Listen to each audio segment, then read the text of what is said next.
시작. 오직 하나님께 집중. 다시 한번 시작. 오직 하나님께 집중. 우리 열사님 인사합시다. 하나님께 집중합시다. 여러분 모두가 하나님께 집중하실 기분으로 축원합니다. 앞에 있는 저 그림은 어떤 그림일 것 같아요? 여리고성이죠. 크고 견고한 여리고성이 여러분 보신다시피 저렇게 견고하게 서 있는 것을 보게 됩니다. 세상에는 불가능하게 보이는 것들이 너무나 많습니다. 본문에서도 인간의 힘으로는 도저히 해결할 수 없는 견고한 성이 나옵니다. 440년 동안 종살이하다가 하나님의 은혜 가운데 그들은 애굽에서 해방되었지 않습니까? 이제 하나님께서 약속했던 땅, 가나안 땅에서 40년 동안 광야의 생활을 마치고 마침내 요단강을 마른 땅처럼 건너게 되었습니다. 이제 그들이 하나님의 약속의 땅, 가나안 땅으로 첫 발을 내딛은 순간에 여러분 그들은 두려움에 떨 수밖에 없었습니다. 왜냐입니까? 바로 가나안 땅에 들어가면 모든 것이 다 해결될 줄 알았어요. 하나님의 약속의 땅을 분배받고 그 은혜 가운데 살아갈 줄 알았는데 가나안 성 중에서 가장 크고 견고한 성 여리고성이 자신들의 앞에 가로막고 있었다는 것입니다. 본문 1절이겠습니다. 다 같이 시작. 이스라엘 자손들은 자손으로 말미암아 여부는 굳게 닫혔고 출발 자가 없더라. 고고학자 존 가스텐이라는 박사는 이 여리고성에 대해서 이렇게 이야기했습니다. 함께 읽어보시죠. 시작.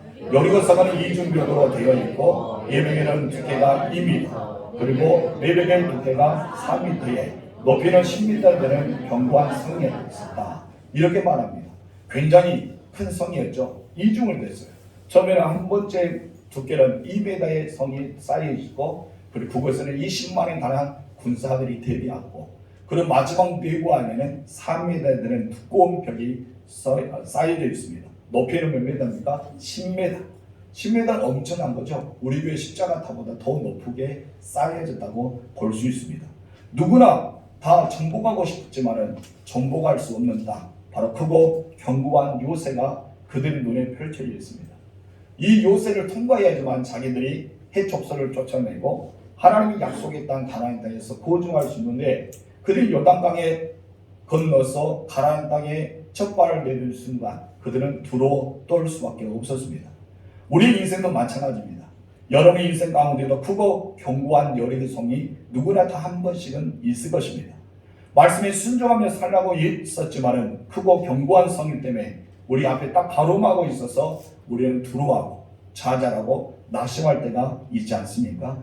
내 힘으로는 도저히 할 수 없는 내 인생의 문제들도 우리는 여리고성과 같다고 볼 수 있습니다.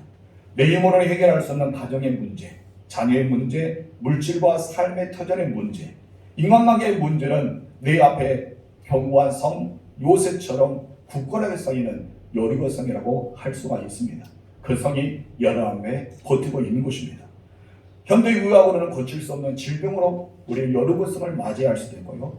우리가 의지만으로는 해결할 수 없는 인생의 문제들이 여러함에 여리고성처럼 버티고 있을 수 있습니다.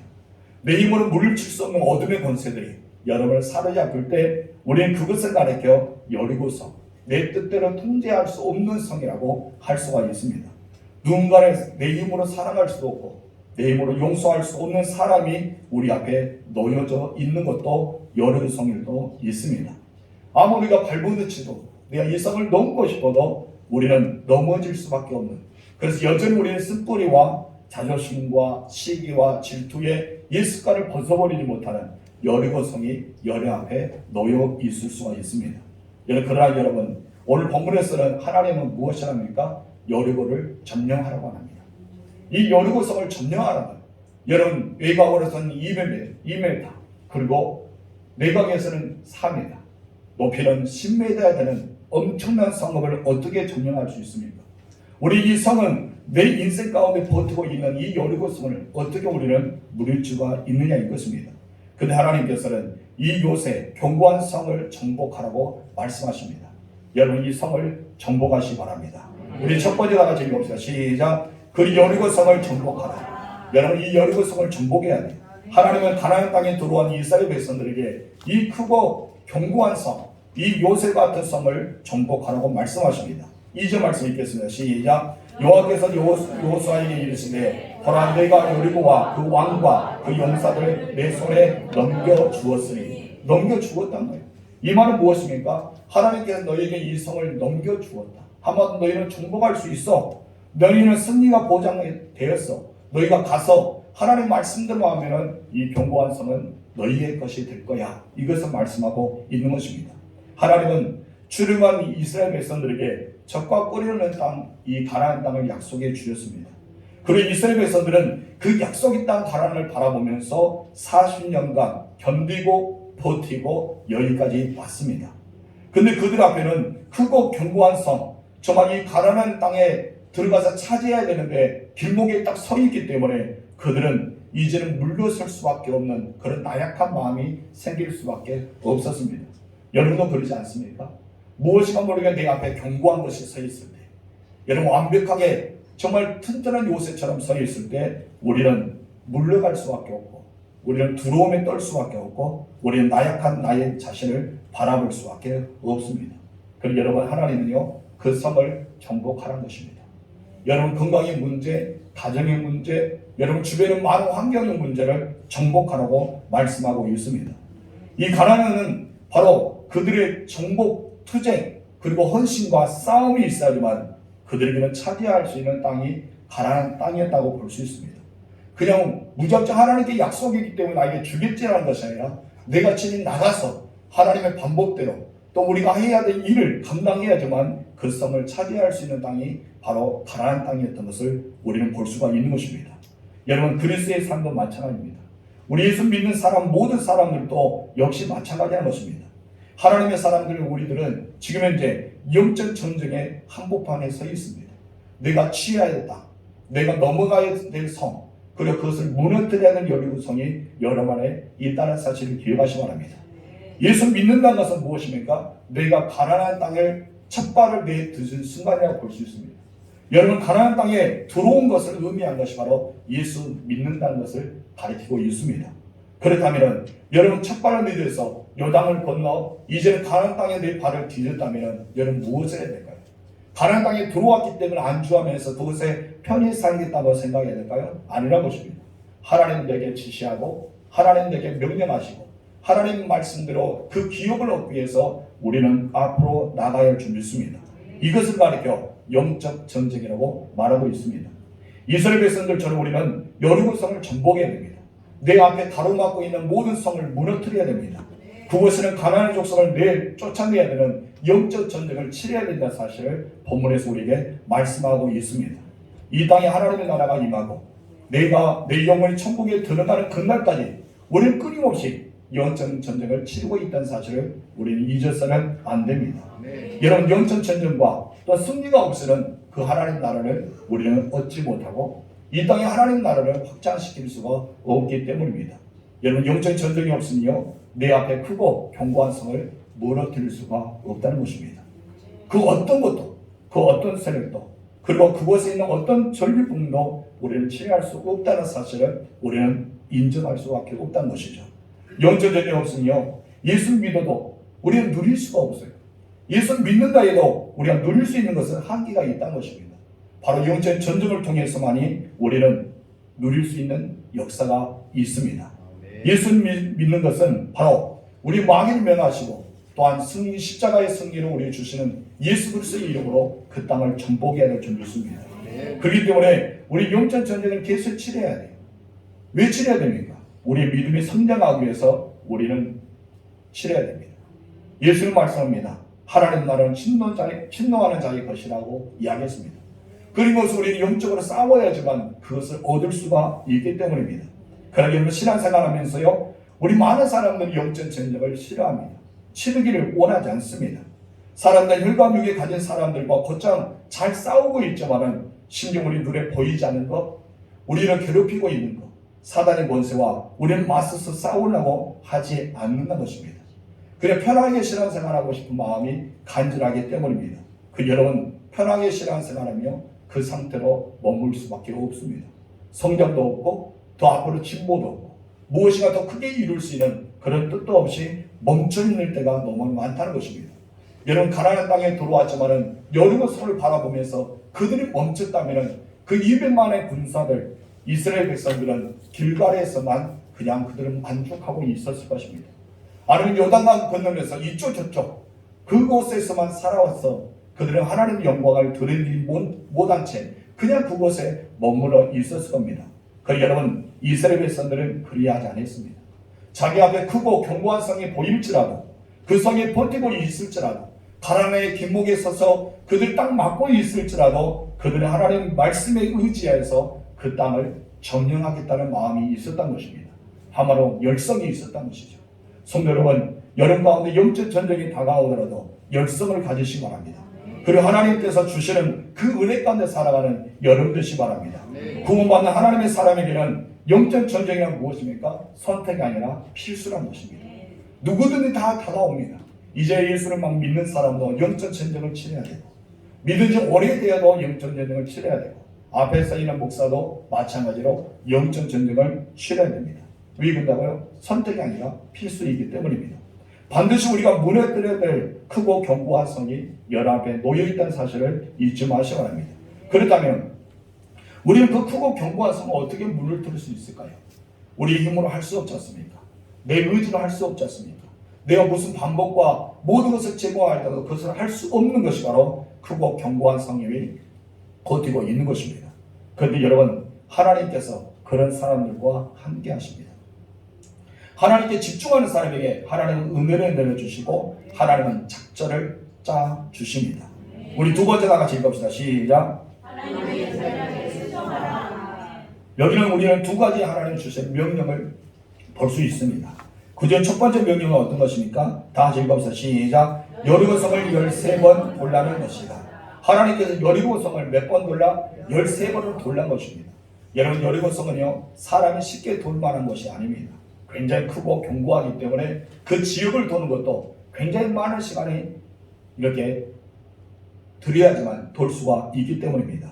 우리 3절과 4절 읽겠습니다. 시작. 너희 모든 군사는 그 성을 돌려 성 주위를 매일 한 번씩 돌되 여세 동안은 그리하라. 제사장 일곱 양과 나팔을 잡고 언약궤 앞에서 나아갈 것이요 일곱째 날에는 그 성을 7번 돌며 그 제사장들은 나팔을 불 것이며 하나님이 이스라엘 백성들에게 여리고성을 여섯째 동안 한 번씩 매일마다 한 번씩 돌아갑니다. 하마는 6번 돌았죠. 그리고 7째 날에는 7번 도라고 말합니다. 그래서 13번을 이스라엘 백성들이 돌게 됩니다. 하나님은 굳이 이렇게 명령하시는 이유가 무엇일까요? 왜 하나님은 그냥 여리고성을 무너뜨릴 수 있는 능력이 있는데 하나님 그 순간 여리고성이 그냥 와르르 넘어질 수 있는 능력이 있는데 왜 이스라엘 백성들에게 6번 동안 한 번씩 그리고 7번째 날에는 7번 도라고 하셨을까요? 기호는 다 한 가지입니다. 바로 온전한 순종을 가르치기 위해서입니다. 너희가 하나님 말씀을 순종하겠느냐? 너희가 온전히 순종하면 너희가 원하고 바라는 여리고성 견고하고 크고 그렇게 완벽한 요소가 무너질 것이라는 것을 말씀하고 있는 것입니다. 하나님이 함께 계실 때 전쟁에서는 승리할 수가 있습니다. 그 전쟁의 승리는 바로 온전한 순종을 통해서 나타나기 때문입니다. 사실 이스라엘 백성들이 새벽에 일찍 일어나서 행군 대여를 갖추고 여리고성을 돈다는 것은 결코 쉬운 일이 아닙니다. 현실 속으로 한두 번은 돌 수가 있겠죠. 아니면 성격 급한 사람은 13번을 하루에 한 번에 돌 수도 있을 것입니다. 그러나 하나님은 그렇게 원하지 않았습니다. 하루에 한 번씩 6째 날을 돌아라. 그리고 7번째 날에는 바로 온전하게 7번을 돌아라고 말씀합니다. 이렇게 말씀하신 것은 하나님은 순종을 하고 있기를 원합니다. 그 순종 중에 어떤 순종을 요구하셨어요? 온전한 순종. 너희가 온전히 순종하기를 원했던 것입니다. 여러분 이스라엘 백성들이 가나안 땅에 들어가기 전에 어떠합니까? 여러분 추수할 때 여러분 우기 때가 가까우기 때문에 요단 강물은 범람했습니다. 굉장히 언덕을 차고 넘쳤다라고 성경을 표현할 때 여러분 요단강에 언약궤를 맨 백성들이 그 요단강에 들어가는 것입니다. 여러분 제사장의 말씀에 순종하여서 언약궤를 맸던 그 제사장이 요단강에 들어가게 되자 위에서부터 흐르던 물들이 차가되기 시작합니다. 그런 마른 땅처럼 걷는 놀라운 기적을 여러분 경험하게 됩니다. 여러분 제사장들은 어떤 마음으로 요단강에 들어갔을까요? 온전한 순종으로 들어갔습니다. 나아만 장군 보시기 바랍니다. 나아만 장군은 요단 만문에 7번 잠그라고 말씀할 때 이 엘리사의 말을 거역할 수 있었습니다. 그리고 여러분, 나아만 장군이요, 그의 사안의 말을 듣고 온전히 7번 그의 몸을 씻겨줄 때 어린아이와 사결같이 깨끗하게 치유받는 기적의 체험의 역사가 일어나게 되었던 것입니다. 엘리야도 마찬가지입니다. 3년 6개월 동안 비가 내리지 않은 땅에 여러분, 무릎을 꿇고 머리를 무릎 사이에 넣고 하나님 앞에 간절히 기도할 때 여러분, 비가 내리는 기적을 체험하게 되었던 것입니다.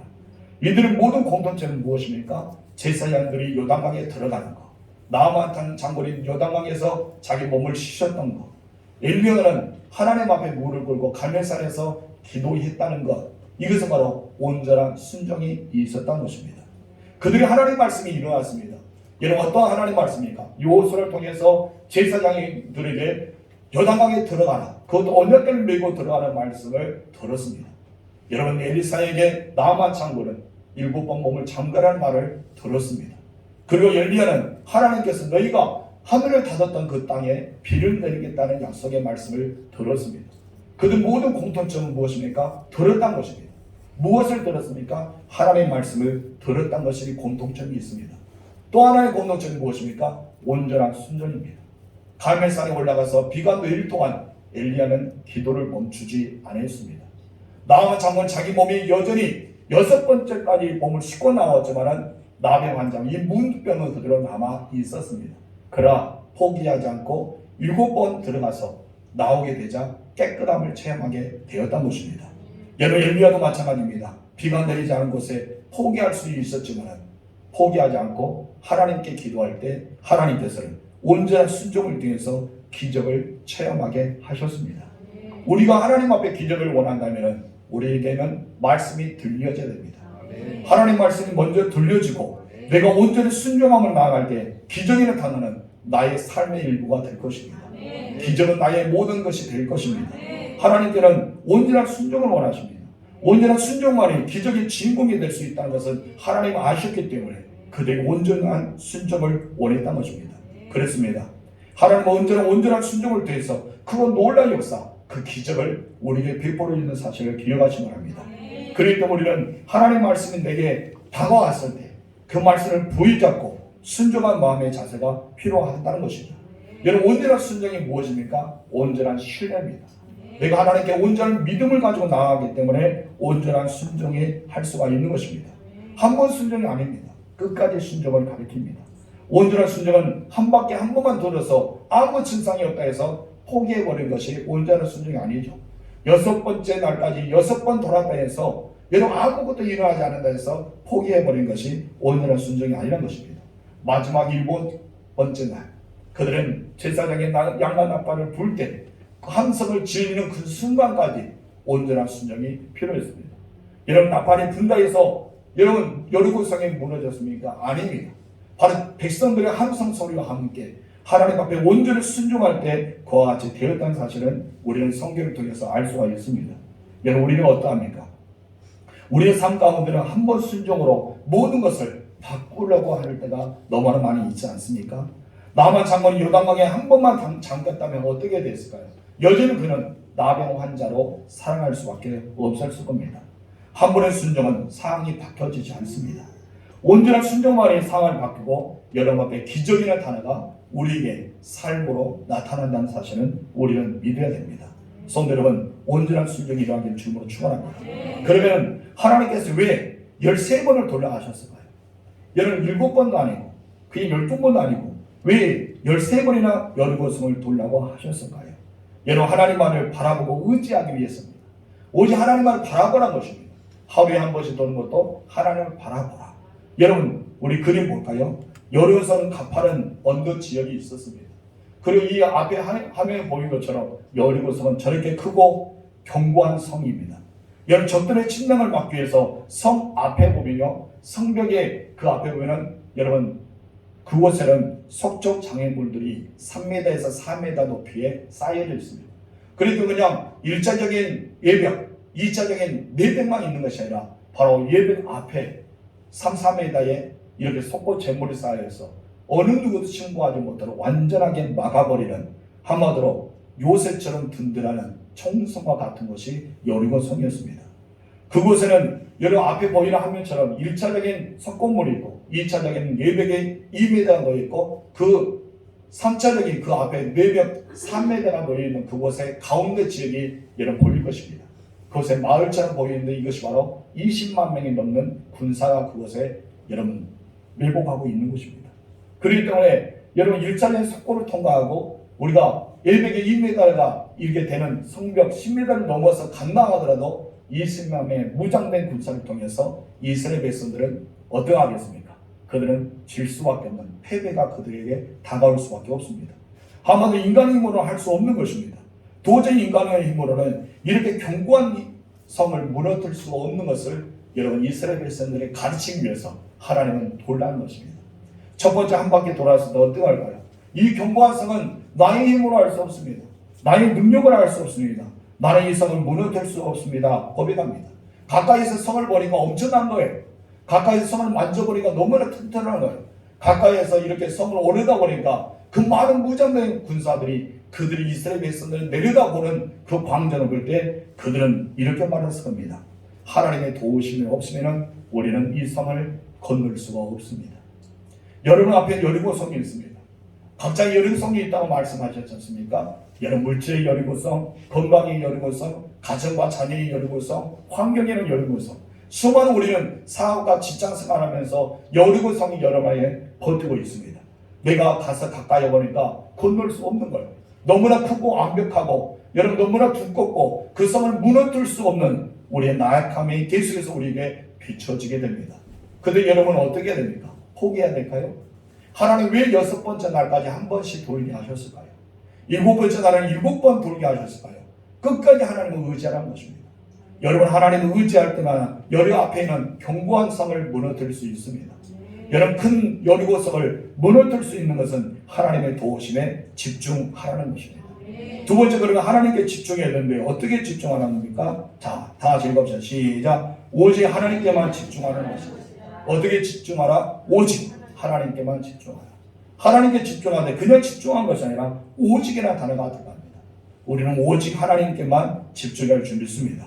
6절에서 9절까지 우리는 하나님 여리고성을 돌되 그냥 도는 것이 아니라 행군 대열을 갖추랍니다.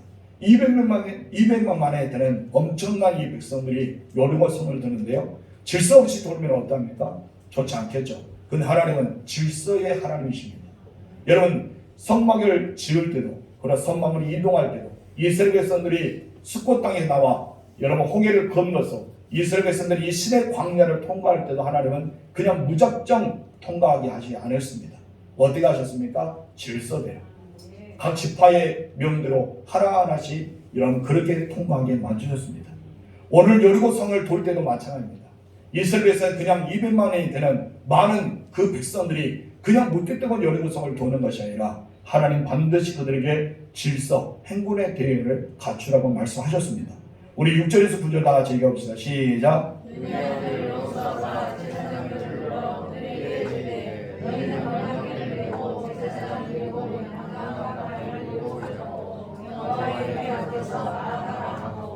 또 백성이 이르되 나아가서 그 성을 돌되 무정한 자들이 여호와의 궤 앞에서 나아갈지니라 하니라.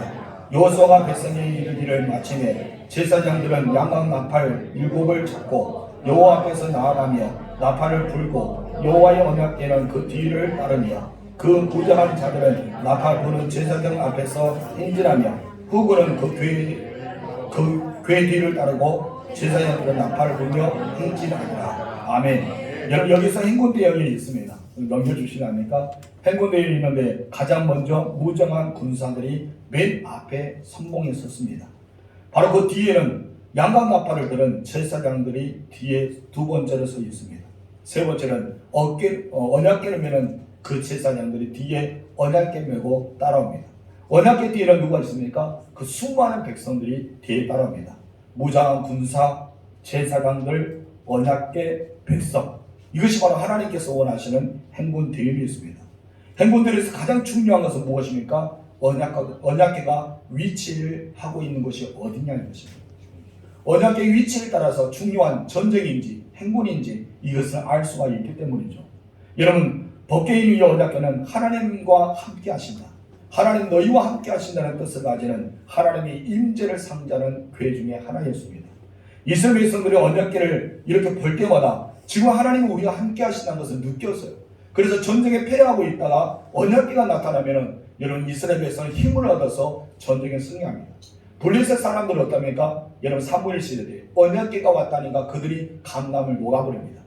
하나님의 언약궤가 그들에게 있다는 소리를 듣고 블레셋 사람들이 한마디로 쫄았어요. 그리고 두려움에 빠집니다. 그 정도 이방 사람에게도 언약궤는 하나님의 임재, 하나님 그들과 함께 하시고 역사가 이르는 놀라운 능력의 언약궤였다고 볼 수 있습니다. 그런데 여러분 성경에서는 등장 언약궤가 맨 앞에 있다가 때로는 중간에 있다가 두 번째 이렇게 교체하면서 바꿔지는 형태가 나오게 됩니다. 이스라엘 백성들이 광야에 행진할 때 요단을 건널 때까지 언약궤는 가장 먼저 앞에 있었습니다. 하나님 너희를 이끌어 주겠다. 하나님 너희를 인도하여 주겠다. 하나님이 너희의 갈 길을 이렇게 제공해 주겠다고 하나님은 가장 먼저 앞에 두었던 것을 보게 됩니다. 그리고 여리고성을 정복할 때는 언약궤가 어디에 있었습니까? 한가운데에 있어서 행진하는 것을 보게 됩니다. 이것이 무엇을 뜻합니까? 바로 앞서가신 하나님, 우리 가운데 계신 하나님을 잊지 말라는 뜻입니다. 따라합시다. 앞서가신 하나님, 우리 가운데 계신 하나님. 바로 이 두 가지입니다. 앞서가신 하나님, 우리 가운데 계신 하나님을 잊지 말라는 의미가 있습니다. 우리 영적 행진할 때도 마찬가지입니다. 하나님은 우리 앞에 가셔서 우리를 인도하고 계십니다. 영적 전쟁할 때도 우리 가운데 계셔서 여러분의 하나님 안에 거하시면서 하나님을 바라보라는 뜻을 가지고 하나님께서 언약궤의 위치를 각각 두셨다고 볼 수 있습니다. 여러분들 이 땅에서 영적인 행진을 하고 있습니다. 어디를 갈 때까지, 천국 가는 그날까지. 그리고 우리는 계속해서 싸우고 있습니다. 어떤 싸움입니까? 영적 싸움을 하고 있습니다. 가장 중요한 것은 내가 영적 행진을 할 때나 영적을 전쟁을 할 때 우리의 초점은 어디에 맞추냐 이것입니다. 우리의 시선을 어디에 고정시키냐 이것입니다. 여러분 바로 하나님께 초점을 맞춰야 됩니다. 우리 하나님께 시선을 고정시켜야 됩니다. 이런 상황에도 하나님께 집중한 것이 가장 중요하기 때문에 하나님께서는 이스라엘 백성들에게 그렇게 하셨습니다. 여러분 먼저 싸움의 군사, 하나님의 군사를 먼저 앞상 세우지 않습니까? 그리고 하나님께서 그들이 인재를 상정하고 인재를 경험하고 이스라엘 백성들이 죄를 씻겨주고 이스라엘 백성들이 온전한 예배를 드리게 하였던 제사장들이 양광나팔을 불고 그것에 그 다음에 차지하였습니다. 그리고 하나님의 법궤가 그들을 앞서가서 인도합니다. 이스라엘 백성들은 맨 뒤에서 200만이 되는 군사들이 그리고 백성들이 그곳에서 늘 하나님의 언약궤를 보면서 앞으로 나갈 때 그들의 마음속에는 어떠한 것이 있었다고요? 이 크고 견고한 성, 이 여리고 성을 우리가 무너뜨릴 수 없지만 하나님께 초점을 맞춘다면, 하나님께 집중한다면 하나님은 이 성을 무너뜨리게 될 것이다. 이 성을 무너진다. 이 성을 무너질 것이다. 이것을 확실하게 믿었다는 것입니다. 그리고 하나님은 이스라엘 백성들에게 침묵을 원하셨어요. 그들이 침묵하는 거예요. 첫 번째 날을 돌아갈 때도 너희는 돌고 나서 어디로 가라? 너희의 장막으로 들어가라. 바로 서로 이야기 나누지 말고 들어가는 것입니다. 그들은 첫 번째 돌 때도 둘째 날도 셋째 날에도 여섯 번째 날에도 여러분 침묵하였어요. 여러분 200만의 사람들이 침묵하는 건 쉬울까요? 어려울까요? 어렵습니다. 우리 이곳에 있는 여러분이 30명 40명 되는 우리 성도들이 함께 우리는 돌 때까지 침묵하겠습니다면 침묵이 쉬울까요? 어렵습니다. 저희 아이들과 어렸을 때 여러분 우리 아이들 어렸을 때 터널을 들어가잖아요. 터널을 가면 아이들이 차에서 너무나 시끄러우니까 우리 침묵해볼까? 아무 소리 하지 말고 터널을 통과하자. 그럼 얘들이 터널을 통과하기까지 딱 입을 다뭅니다. 그런데 여러분 끝내 입을 열더라고요. 터널을 여러분 통과하기 전에 이미 말을 하고 싶어서 말을 합니다. 그래서 서로가 너 졌네 어쩌네 막 이야기하더라고요. 여러분 우리 사람들 잠시 침묵한 것도 어렵습니다. 근데 여러분 이스라엘 백성들이 그 거대한 성을 한 바퀴 도는데 몇 시간을 소요하는 그 시간에 침묵하는 것은 쉬운 명령이 아니었습니다. 하나님께 집중하기 위해서는 침묵이 필요합니다. 오직 하나님께 집중하기 위해서는 침묵이 필요하기 때문에 하나님께서는 이스라엘 백성들에게 야 너희도 침묵해야 돼. 아무 말 하지 마. 침묵하라 라고 말씀하십니다. 우리 10절 상반의 말씀 읽겠습니다. 시작. 여호수아가 백성에게 명령하여 이르되 너희는 외치지 말며 너희 음성을 들리게 하지 말며 너희 입에서 아무 말도 내지 말라. 하나님께서 이 말씀하시는 중요한 의미가 담겨 있습니다. 우리가 저런 일하게 하면 성주의에 돌면서 완전한 침문하게 된 것은 하나님께서는 불평과 불만을 사라지는, 한마디로 하나님을 바라보라는 그것을 말씀하고 있습니다. 이스라엘 백성 40년 광야의 생활을 보세요. 이스라엘 백성의 40년의 광야의 생활은 원망과 불평, 부정적인 말이 돌았습니다. 그때마다 백성들 어떻습니까? 간단히 녹았어요. 백성들이 마음을 접고 애굽으로 돌아가자는 그런 호응하는 사람들이 늘어났습니다. 어떤 40년의 광야 생활도 원망과 불평과 부정의 말을 들었을 때 그와 같이 일어나게 되었다는 것입니다. 그렇다면 가장 크고 견고한 성을 무너뜨리는, 한마디로 위대한 일을 하기 위해서는 그들이 필요했던 것은 바로 침묵이었습니다. 원망도 아니고 불평도 아니고 부정스러운 말도 아닙니다. 만약 그냥 누웠다면 어떠할까요? 사람도 말할 것입니다. 믿음의 사람들은 야, 우리가 이 삶을 취할 수 있어, 하나님께 집중하면 돼, 이렇게 말하지만은 여러분, 그렇지만 부정적인 사람들 그렇지 않을 겁니다. 한 바퀴 돌고 나니까 야, 우리는 안 돼, 우리는 못해, 이 선 우리는 넘을 수 없어. 이것을 어떻게 우리가 넘겨줘? 저 군사 봐봐, 엄청나게 무장되어 있잖아. 저들은 화살을 쏘면 우리는 다 죽고 말 거야.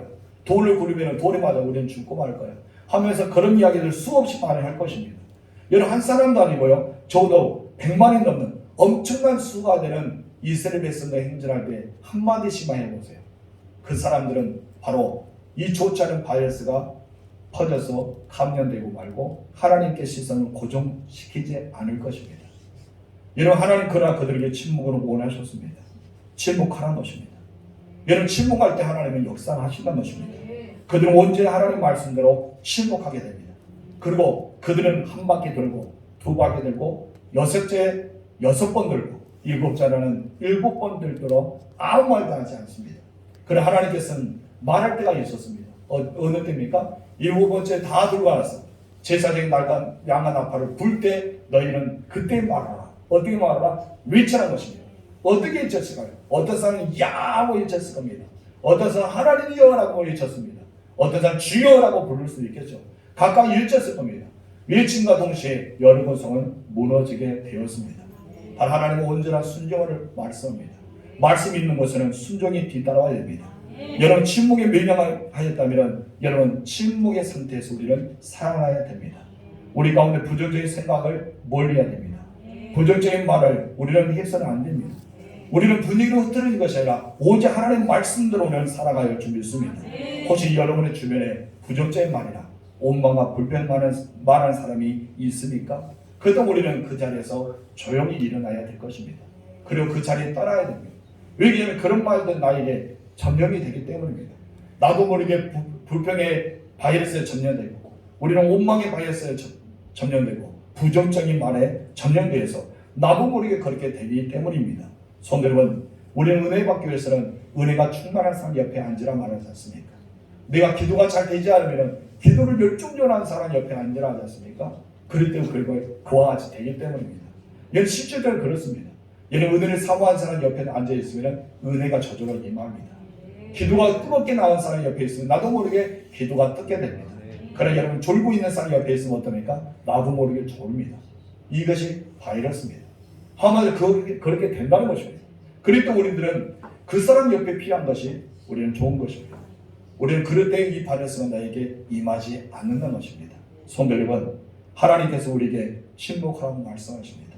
하나님이 일을 하실 때까지, 하나님 말씀이 있기 전까지는 아무 입에서 그 말을 뱉지 말고 하고 있습니다.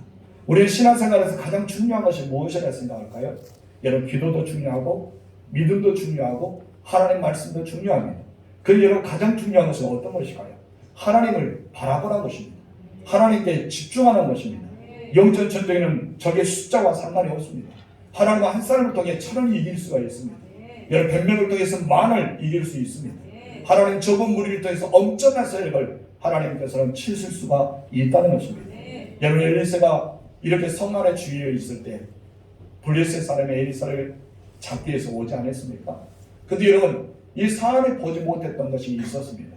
영적인 눈이 닫혀있기 때문에 자기 주변에 쌓이는 불만과 불소리, 하나님의 군사를 보지 못했습니다. 엘리사가 기도할 때 어떠합니까? 이 사안의 눈을 열어주소서 할 때 눈이 열렸습니다. 그때 주변에 쌓여있던 하나님의 군대와 하나님의 불말과 불병거를 보게 되지 않았습니까?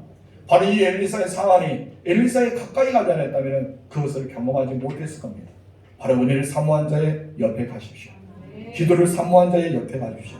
나보다 더 믿음이 좋은 사람과 함께 동행하십시오. 그랬던 여러분들은 그런 바이러스를 통해서 하나님의 놀라운 은혜를 경험하게 될 것입니다. 이번 다니엘 기도의 첫 번째 날 김원희 목사님이 말씀하셨지 않습니까?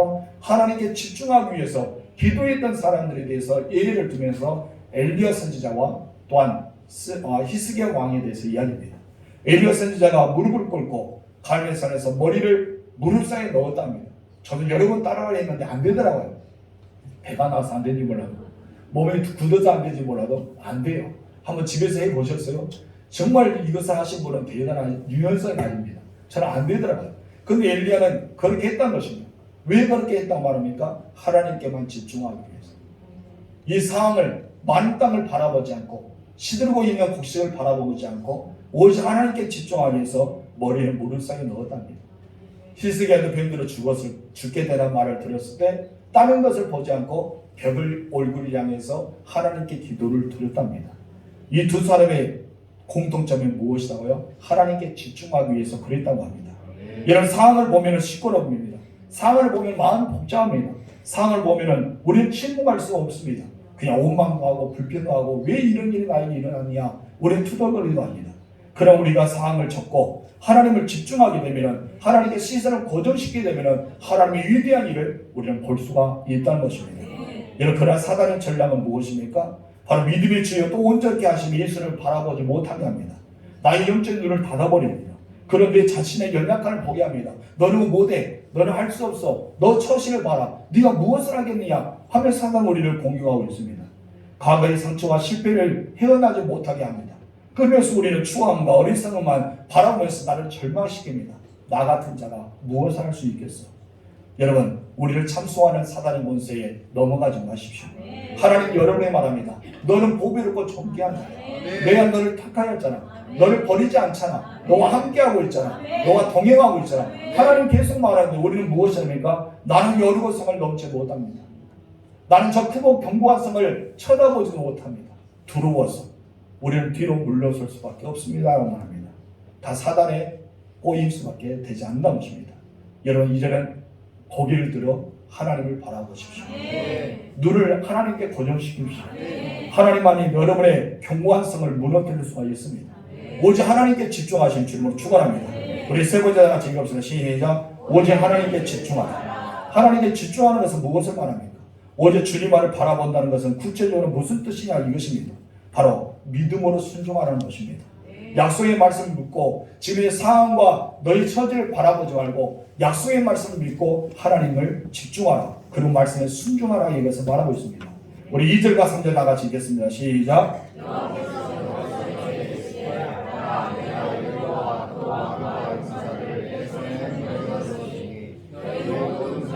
그 성을 둘러 성 주위를 매일 한 번씩 돌되 엿새 동안을 그리하라. 여호수아가 이스라엘 백성을 이고 여리고 성에 도울 수 있는 것은 약속의 말씀이 있었기 때문입니다. 하나님의 약속의 말씀이 없으면 여러분 어떻게 될까요? 돌지 못하겠죠. 엘리야가 아합왕에 나아갈 때도 무엇이 있었기 때문에 나아갔습니까? 약속의 말씀이 있었기 때문에 나아갑니다. 여러분, 엘리야가 미쳤어요? 아합왕에 찾아가게? 여러분, 엘리야가 제정신 아닐까요? 여러분, 어쩌면 하나님의 말씀 없이 나갔다면 엘리야는 전령사 아닙니다. 지금 아합과 이세벨은 어떻습니까? 엘리야를 잡기 위해서 3년 동안 쫓아다녔어요.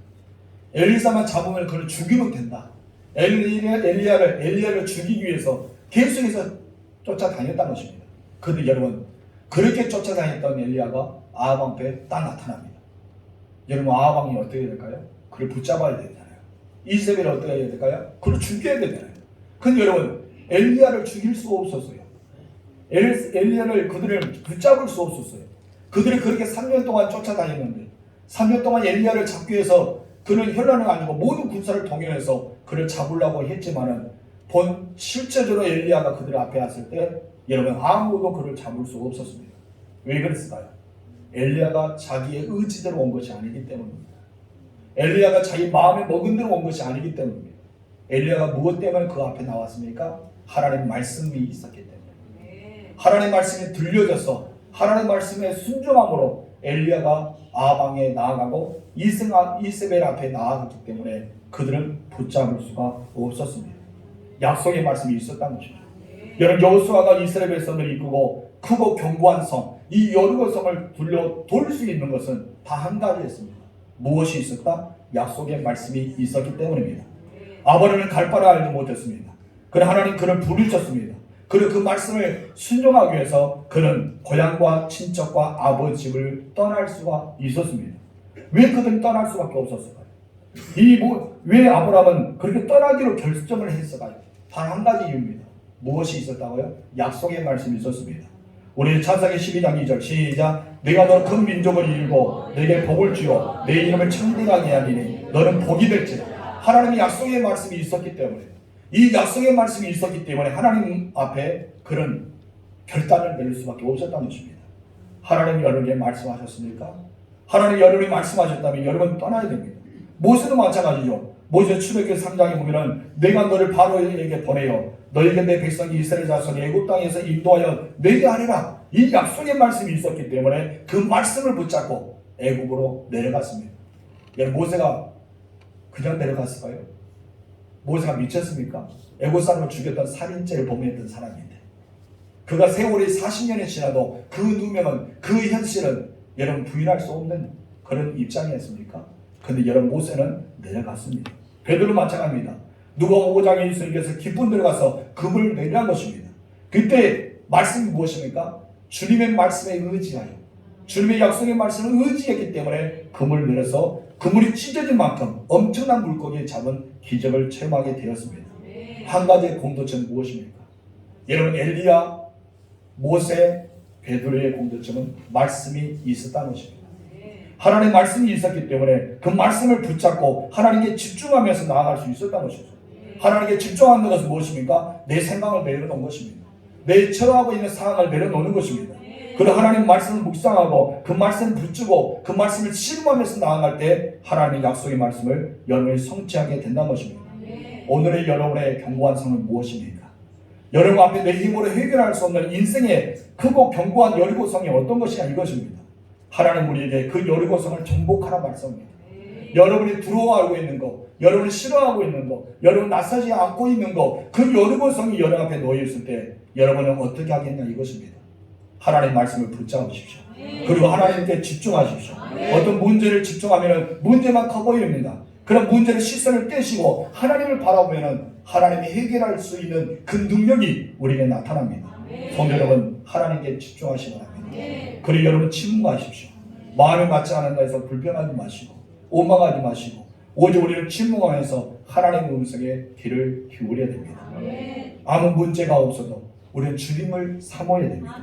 우리 가정의 평안을 할 때도 주님을 의지해야 됩니다. 그럴 때 여러분 앞에 있는 여리고성은 무너뜨리게 되는 것입니다. 20절 말씀 보겠습니다. 시작. 이에 백성은 일치고 제사장들은 나팔을 불 때 백성이 나팔 소리를 들을 때에 크게 소리 질러 외치니 성벽이 무너져 내린지라. 백성이 각기 앞으로 나아가 그 성에 들어가서 그 성을 점령하고. 여러분, 좀 전에 그림 봤잖아요. 속고성이 3m 된 것이 먼저 그들은 막고 있었습니다. 그리고 2m가 되는 두꺼운 성벽이 첫 번째 외곽에 서 있었고, 그 다음에는 군사 20만이 버티고 있었고, 내곽에는 4m 두께가 있었습니다. 근데 이 성이 다 무너진 거예요. 여러분, 4m 성의 안에 있는 내부의 성과 또한 밖에 있는 외벽과 석고가 다 무너지기 시작합니다. 어떻게 이럴 수가 있어요? 백성들 하는 것은 그 성을 잡아당겼을까요? 아니란 것입니다. 백성들이 발을 굴렸을까요? 그것도 아니란 것입니다. 여러분, 백성들이 하나님의 말씀대로 순종해서 나팔소리를 들 때 한 성을 지었을 뿐입니다. 그때 싸우신 분은 누굽니까? 하나님이십니다. 성을 무너뜨리신 분은 누굽니까? 하나님이십니다. 여러분, 그 하나님의 역사를 볼 때 어떻게 되었을까요?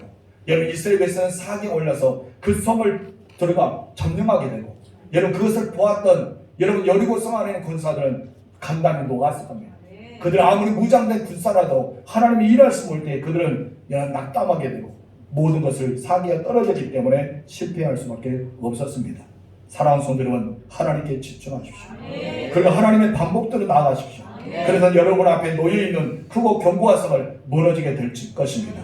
여러분 인생의 견고한 성은 무너집니다. 여러분 무너지게 되어 있어요. 그뿐 아니라 그곳에 들어가서 전리품을 취할 수 있습니다. 하나님께 여러분에게 쌓아두신 그 전리품, 하나님 여러분께서 받아야 될 그 전리품이 바로 그 성 안에 있기 때문입니다. 하나님이요 역전의 명수이십니다. 하나님은요 기적의 하나님입니다. 하나님은 능력의 하나님입니다. 이번 다니엘 기도를 통해서 이다시 하나님을 경험해 보십시오. 여러분 앞에 인생의 여리고성이 무너뜨리는 체험적인 신앙을 경험해 보십시오. 그리고 하나님을 자랑하는 간증의 주인공이 되어 하나님의 위대한 일을 선포하는 그런 사람이 되기를 주로 축원합니다. 기도하겠습니다. 참 좋으신 나의 하나님 아버지 감사합니다.